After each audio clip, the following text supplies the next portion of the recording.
Halo sahabat cerdas, kita berjumpa kembali pada kesempatan hari ini. Nah, di kelas 8 ini kalian akan belajar tentang teks berita. Nah, apa itu teks berita? Mau tahu? Simak dan tonton terus. Yang positif terinfeksi virus corona disebut telah melakukan kontak dengan warga negara Jepang, dan warga Jepang ini kini tengah menjalani proses karantina di Malaysia. Berikut ini adalah timeline perjalanan bagaimana warga Jepang dan juga 2 warga negara Indonesia yang positif corona ini kemudian bertemu hingga akhirnya tertular virus corona. Kita akan lihat bersama, ini dia.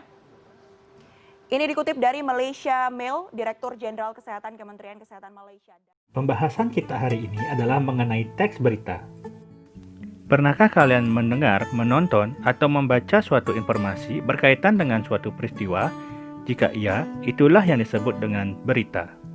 Lalu, apa sih yang dimaksud dengan berita? Berita adalah suatu informasi berupa fakta yang disampaikan oleh seseorang, baik melalui media cetak atau elektronik, dengan bahasa yang singkat, padat, dan jelas. Pembahasan selanjutnya adalah mengenai unsur-unsur berita. Unsur-unsur berita adalah 5W plus 1H atau dalam bahasa Indonesia disebut dengan adik simba. Apa, di mana, kapan, siapa, mengapa, bagaimana. Sekarang kita akan berbicara mengenai unsur 5W 1H. Yang pertama adalah unsur what. Peristiwa apa yang terjadi? Misalnya, padatnya pelabuhan Merak. Yang kedua, who. Siapa yang mengalami peristiwa ini? Misalnya, truk-truk pengangkut barang non-sembako. Where. Di mana peristiwa terjadi? Misalnya, di pelabuhan penyeberangan Merak. When.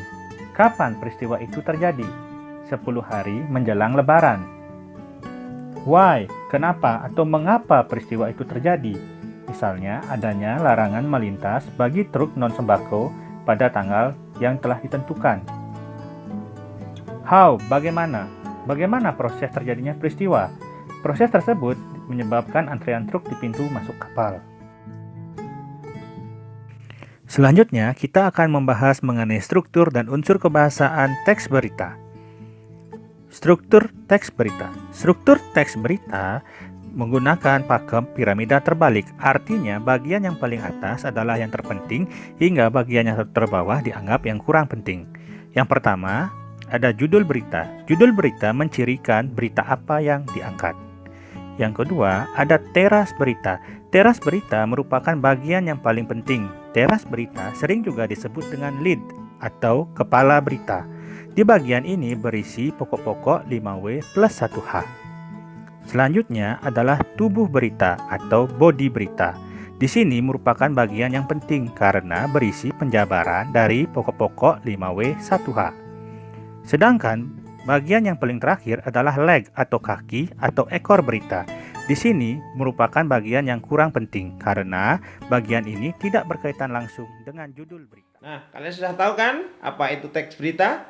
Nah, kita akan melanjutkan kembali pelajaran ini di lain waktu dan kesempatan. Tetap belajar, semangat ya!